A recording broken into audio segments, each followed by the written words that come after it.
On est effectivement sous le choc, on est évidemment sous, les pensées et pris par les pensées évidemment pour, le bon rétablissement de notre collègue et surtout, le soutien auprès de sa famille et puis de son jeune enfant donc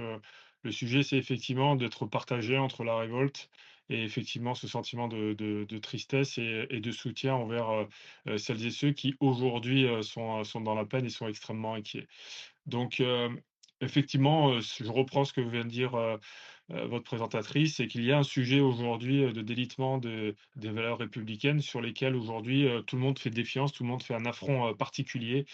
que ce soit évidemment, face aux sapeurs-pompiers, vous le constatez, vous le regardez aussi, il y a, ces phénomènes d'agression. Mais là encore aujourd'hui, on passe à un autre cap, c'est-à-dire qu'on n'est plus vraiment dans une agression comme on pourrait le commenter,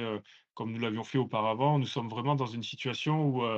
comment essayer, de changer le logiciel, on va dire, dès le plus jeune âge pour permettre justement, d'éviter d'avoir ces désorientations et ces actes qui sont complètement déshumanisés. Parce qu'aujourd'hui, il y a la société, puis il y a des gens qui sont à part, cette société. Parce qu'aujourd'hui, le bien commun, c'est, notre service co public. C'est ceux pour lesquels chaque concitoyen aujourd'hui, finance et essaie d'obtenir des réponses qui ne sont peut-être pas forcément, au niveau des attentes telles qu'il l'espérait dans une société où il y a une ultra concurrence dans le domaine privé, mais parce qu'aujourd'hui, ce service public est encore le seul, service qui repose sur l'humain et on a tendance aujourd'hui à trop faciliter, on va dire la comparaison entre l'humain et ce qui ne l'est plus et donc aujourd'hui, jouer avec des sapeurs-pompiers comme on s'en prend à un jeu de quilles,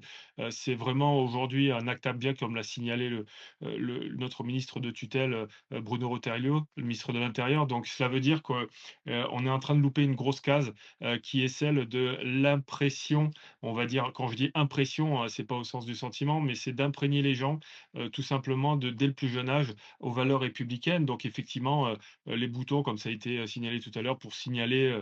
qu'on est agressé. Je pense que déjà en mettant en œuvre cela, c'est déjà trop tard. Ça a comme été le cas pour, les caméras piétons pour,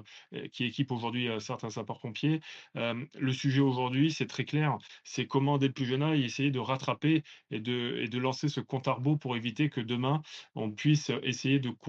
on puisse essayer d'éviter de se retrouver dans telle situation avec des générations qui sont, parfois déboussolées. Alors, quand je dis des générations, malheureusement, j'ai pas envie de faire l'amalgame de tout, mais par contre, il y a un constat qui est flagrant, c'est qu'aujourd'hui les bons gestes, c'est celles et ceux qui au quotidien, laissent leur place dans les transports pour, laisser asseoir une vieille dame ou tout simplement, avoir la délicatesse de pouvoir, laisser asseoir les gens qui en ont besoin plutôt que lorsque l'on est jeune de rester debout. Ça existe encore, on peut le constater, de manière très infime au quotidien. Donc il y a ce faisceau, de bonne volonté au quotidien qui montre qu'aujourd'hui, il y a encore de l'espoir. Mais néanmoins, tout n'est pas perdu.